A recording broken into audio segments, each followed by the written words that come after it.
Udah gitu ada artis dangdut berubah jadi ahli nasab. Gue nggak paham belajarnya di mana, di dalam gendang kali ya. Astagfirullahaladzim, kacau tidak? Artis dangdut belajar nasab enggak jadi mufti, ngumumin saya batalkan nasab Ba'alwi. Iye, kadal kebun. Kronologi sehingga sampai saya kepada satu keyakinan hakul yakin bahwa Ba'alawi bukan keturunan Nabi Sallallahu Alaihi Wasallam.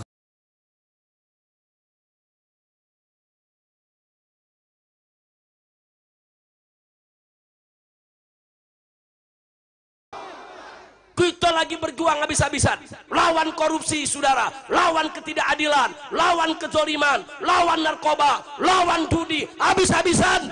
Tahu-tahu muncul ada yang mancing-mancing soal nasab. Iye, unyil. Udah gitu ada artis dangdut berubah jadi ahli nasab. Gue nggak paham belajarnya di mana, di dalam gendang kali ya. Astagfirullahaladzim, kacau tidak? Artis dangdut belajar nasab enggak jadi mufti, ngumumin saya batalkan nasab Ba'alwi. Iye, kadal kebun. Udah kacau ini negeri, Habib Hamid, kacau ini negeri. Udah gitu ada pakar ahli ikan nila. Udah tahu ikan nila? Dia pakar dari BRIN, Toto tampil sebagai pakar nasab. Nasab ikan cupang.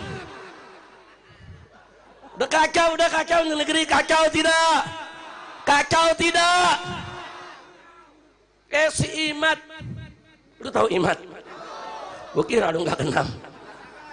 Membatalkan nasab Ba'alwi, nah nasabnya aja nggak jelas. Kenapa? Kalau nyanyi nanti sama soneta, tidak ada Roma tanpa soneta, tidak ada Roma, tidak ada soneta tanpa Roma. The sound of Muslim, the voice of Muslim. Hadirin, baik saya ingin cerita saja bagaimana kronologi sehingga sampai saya kepada satu keyakinan hakul yakin bahwa Ba'alawi bukan keturunan Nabi Sallallahu Alaihi Wasallam. Ini ceritanya panjang sekali, 50 tahun ke belakang. Waktu itu usia saya masih 20 tahun. Dan saya sudah tampil sebagai, ya katakanlah, penceramah muda. Saat itu adalah satu majelis ta'lim di Masjid Ar-Rahmah, Tebet Timur, Jakarta Selatan. Pembicaranya ada satu Habib dan saya mewakili pemuda masjid, seperti itu kira-kira. Ini sosok Habib ini bercerita seperti ini. Kalau ada Habib yang berzina, yang mabuk-mabukan, yang berjudi, mencuri, jangan kata apa-apa. Nah, ini Habib orang Betawi memang. Kalau bahasa Jawa jangan kata apa-apa, ojo muni apa-apa ngono. Menang ae. Kenapa? Mereka adalah cucu Rasulullah. Mereka itu ahli surga. Rasulullah SAW pemegang kunci surga. Tentunya setelah beliau masuk, pasti yang diutamakan adalah keluarganya, keturunannya. Maka ketika ada Habib yang melakukan kemaksiatan tadi, jangan kata apa-apa, menang ae, ojo ngomong apa-apa. Ngoten. Ini saya saat itu merasa tersentak. Ketika saya giliran saya naik, saya katakan, Beb, alafu Beb, anak koreksi ente. Itu antum bilang tadi, bahwa keturunan Nabi pasti masuk surga walaupun maksiat seperti apapun. Qala ta'ala, a'udzu billahi minasyaitonir rajim. Bismillahirrahmanirrahim. Ya ayuhan nas, inna khalaqnakum min dzakari wa untha wa ja'alnakum syu'uban wa qabaila lita'arafu. Inna akramakum 'indallahi atqakum. Shadaqallahul azim. Allah Subhanahu wa taala berfirman, wahai manusia, aku telah menciptakan kalian dari seorang laki-laki dan perempuan. Dari sana aku jadikan kamu berbangsa-bangsa.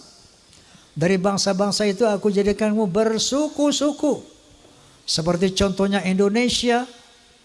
Bangsa Indonesia sukunya ada kurang lebih 700 apa piro? Pinten? Ada Sunda, ada Jawa, Aceh, Padang, Batak, dan banyak lagi yang lainnya. Kenapa nggih? Lita'arafu, saling mengenallah. Lita'arafu, saling menghormatilah. Inna akramakum 'indallah atqakum. Sesungguhnya ketinggian derajatmu di sisi Allah adalah takwamu. Bukan dari mana bangsamu, bukan dari siapa keturunanmu. Nabi SAW menyambut firman ini dengan menyatakan, la fadla li'arabiyyin 'ala ajamin illa bitaqwa. Tidak ada kelebihan bangsa Arab dari yang bukan Arab kecuali takwa. Lalu saya katakan lagi, Beb, bukankah Rasulullah sallallahu alaihi wasallam bersabda, al jannatu lil muttaqina walau kana 'abdan habasyian wan naru lil 'asina walau kana sayyidan quraisyan hashimian. Surga itu untuk orang-orang yang bertakwa, walaupun dia budak dari bangsa Habsyi. Contohnya Bilal bin Rabah, budak dari bangsa Habsyi. Tapi Rasulullah menjamin bahwa Bilal bin Rabah adalah insya Allah menjadi ahli surga. Sementara orang neraka adalah tempat orang maksiat, walaupun dia dari Sayyid Quraisy Bani Hashim. Ini yang saya utarakan saat itu. Bahkan Rasulullah SAW bersabda, "Lau anna Fatimah binti Muhammadin saraqat laqatta'tu yadaha." Seandainya Fatimah binti Muhammad mencuri, aku sendiri yang akan memotong tangannya. Artinya, Beb, saya katakan, tidak ada privilege, tidak ada keutamaan untuk turunan Nabi sekalipun. Rasulullah pernah mengadakan halaqah dengan para sahabat. Beliau bercerita, aku rindu kepada sampai sambil meneteskan air mata. Aku rindu dengan saudara-saudaraku. Aku rindu dengan saudara-saudaraku. Para beruntung, lebih beruntung, lebih beruntung, orang beruntung, lebih beruntung, lebih beruntung orang yang tidak pernah bertemu aku, enggak pernah melihat aku, tapi dia beriman kepadaku.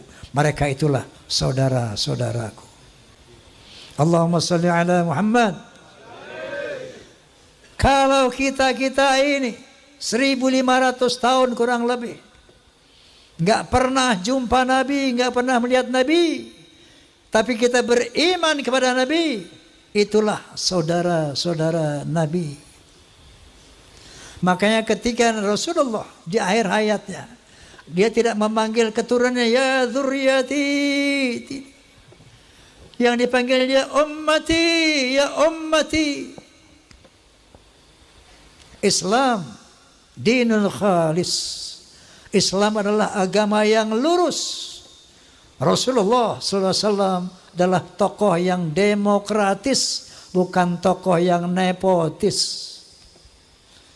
Bukan tokoh yang pokoknya nanti semua keturunanku, keluargaku harus masuk surga apapun kesalahannya. Lah. Inilah al-Islam. Itulah sosok kepribadian Rasulullah sallallahu alaihi wasallam. Setelah saya ngomong begitu, ini 50 tahun yang lalu. Hebohlah satu masjid itu. Besoknya saya dipanggil oleh Habib Sepuh. Bang Haji, ente ngomong apa kemarin? Sampai ramai itu orang-orang di masjid. Saya bilang, saya ceritakanlah. Ada Habib ngomong begini, Habib. Saya bilang, qala ta'ala, qala Rasulullah, bla bla bla. Mohon petunjuk, Habib, saya bilang. Apa yang Anda sampaikan itu benar. Apa yang Anda sampaikan itu tidak salah. Tapi saya mohon jangan ulangi lagi kata-kata seperti itu. Kenapa? Karena itu akan merusak ukhuwah Islamiyah.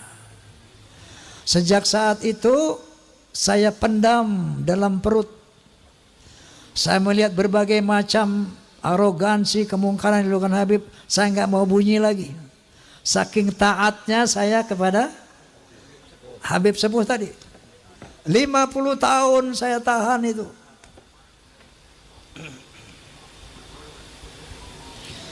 Sampai akhirnya muncul doktrin-doktrin yang tidak bisa diterima akal sehat dan sangat merusak akidah, saya pikir. Itu leluhur kami Al-Faqih Muqaddam. Mi'raj satu malam 70 kali. Astaghfirullahalazim. Rasulullah sallallahu alaihi wasallam hanya diizinkan Allah Mi'raj ke Sidratul Muntaha seumur hidup 1 kali. Ketika ada orang mengatakan bahwa moyang kami bisa mi'raj 1 malam 70 kali, ini telah merendahkan Rasulullah, telah menghina Rasulullah sallallahu alaihi wasallam. Ada lagi berita-berita khurafat. Leluhur kami kalau tidak malu sama Allah dapat memadamkan api neraka cuma dengan kelingking. Inna lillahi wa inna ilaihi raji'un. Kalau tadi menghina Nabi, sekarang menghina Allah subhanahu wa ta'ala. Banyak cerita-cerita khurafat yang lainnya. Ada seorang tukang kacang namanya Sulaiman. Ini tukang kacang sangat cinta sama habaib. Kalau habaib minta kacangnya dikasih semuanya. Saking cintanya sama habaib. Man minta kacang dikasih semua. Man minta kacang dikasih semua. Satu saat si Maman mati. Begitu Maman mati, lapor ini orang kepada Habib tadi. Beb, Maman mati. Ini Maman ahli maksiat. Ibadahnya berantakan. Datanglah ini Habib. Ngasih surat. Ditaruh di lehernya di belakang mayit itu. Man. Nanti kalau Munkar wa Nakir tanya, jangan dijawab. Kasih aja ini surat, inti masuk surga tanpa hisab.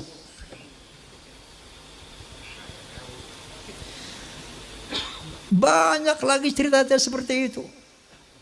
Leluhur mereka semuanya wali, bisa nurunkin emas dari langit. Yaman itu negeri paling miskin di Timur Tengah. Bagaimana kita percaya dia bisa nurunin emas dari langit? Masya Allah, ini goyang apa?